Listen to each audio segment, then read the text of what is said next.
O outro benefício da Previdência é sobre a questão sucessória.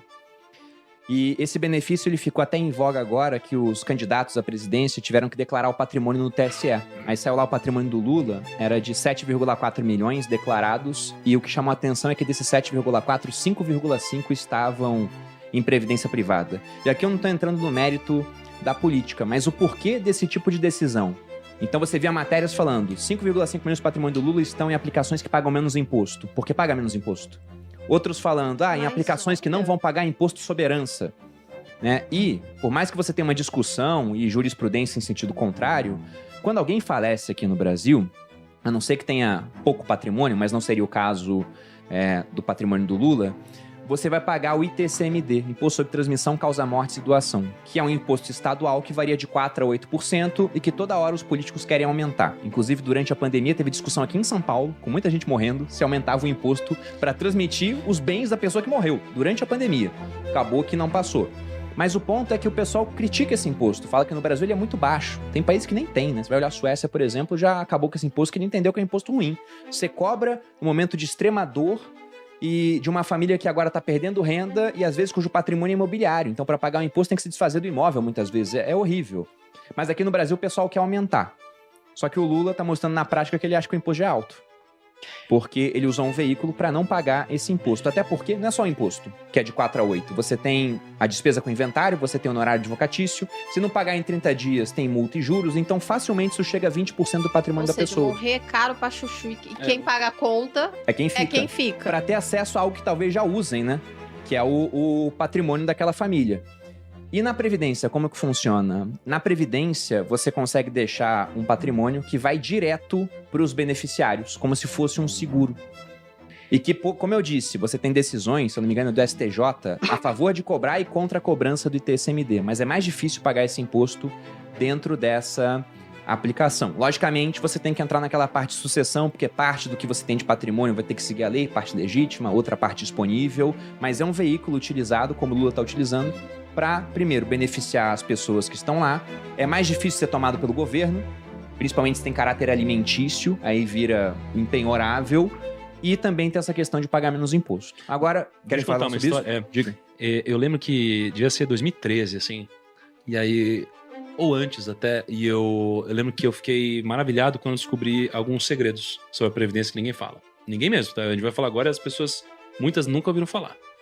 Muitos assessores de investimentos nunca ouviram falar, muitos gerentes de bancos nunca ouviram falar, e quando você confrontar os gerentes com isso, eles vão saber, muitas vezes, nem onde buscar essas informações. Obviamente, alguns, né? A Previdência, ela tem 8 taxas, ela tem 8 decisões, ela tem 8 termos-chave importantes, né? E tem 3 termos, que para mim são termos secretos que nunca ninguém tinha me falado. Ela tem a primeira tábua atuarial, que a gente mencionou, ela tem a taxa de excedente financeiro, e ela tem a taxa de juro na conversão. Acho que não vale a pena se aprofundar nisso agora, mas a gente pode depois, talvez num vídeo separado, falar sobre isso. Só que a tábua atuarial, ela tem uma curiosidade que foi, na minha opinião, a única vez que o banco ligou te oferecendo um produto melhor de investimentos. Porque você tinha previdências que tinham uma tábua atuarial muito antiga. Ou seja, basicamente, a Previdência estava dizendo: o meu cliente vai morrer na média com tantos anos. Só que a expectativa de vida foi subindo a nossa, né? A medicina foi evoluindo e tudo mais.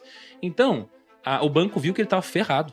A seguradora viu que estava ferrado. Falou, caraca, se esse cara quiser converter em renda, eu vou tomar prejuízo. Porque, por exemplo, estava escrito pela expectativa de vida que ele ia viver até, por exemplo, 50 anos de idade e ele, na verdade, ia morrer com 80 anos. Então, ia ter um prejuízo gigante para a Previdência, né? Para a seguradora. Então, os bancos começaram a oferecer previdências melhores. Cara, olha essa previdência com uma taxa de administração mais baixa, olha essa rentabilidade, olha que legal, vamos portar, vamos. Aí eles portavam e mudavam a tábua atuarial. Então eles foram mudando todos para tábuas atuariais não interessantes. Eu lembro que nessa época eu abri uma previdência em uma seguradora que tinha uma tábua muito antiga, né? Uma tábua que nem existe mais hoje, né? E aí eu deixei essa previdência aberta. E aí eu lembro que eu comecei a aprofundar nisso e uma das coisas que eu mais gostei na previdência foi quando eu estava fazendo planejamentos, né, sucessórios de clientes. E quando eu estava fazendo planejamentos sucessórios de clientes, e eu percebi que não tinha o ITCMD, né, na Previdência, e os clientes podiam receber muito rapidamente o dinheiro, eu comecei a estudar um pouquinho mais sobre como funciona esse processo de herança, inventário, etc. E eu descobri que metade do seu patrimônio você pode colocar em testamento. Você fala o que você quer que aconteça com isso. Então você tem 100 milhões, 50 milhões, você pode fazer o que você quiser. Você pode deixar para sua funcionária doméstica, você pode deixar para um amigo, você pode deixar para quem você quiser. Lá fora deixa um pagato pra cachorro. Você pode fazer o que você quiser, né? Quando eu digo 50%, eu digo com uma força de expressão. Você pode deixar uma quantia relevante, tá? E na Previdência, você pode colocar um beneficiário. Então você pode colocar quem você quiser como beneficiário. Quem você quiser, você pode colocar um amigo. E no meu caso, eu lembro que quando eu abri essa Previdência, eu coloquei o meu irmão. Então eu abri a Previdência, no processo de abertura de Previdência, você escolhe um beneficiário ou alguns beneficiários. Ontem eu fiz o primeiro processo de abertura, né, de investimento na nossa Previdência pela Grão, né? E aí, eu quase me emocionei no cadastro, porque eu fui preenchendo tudo. Aí eu fui lá, investi um primeiro dinheirinho, né? E aí tem uma hora que aparece beneficiário.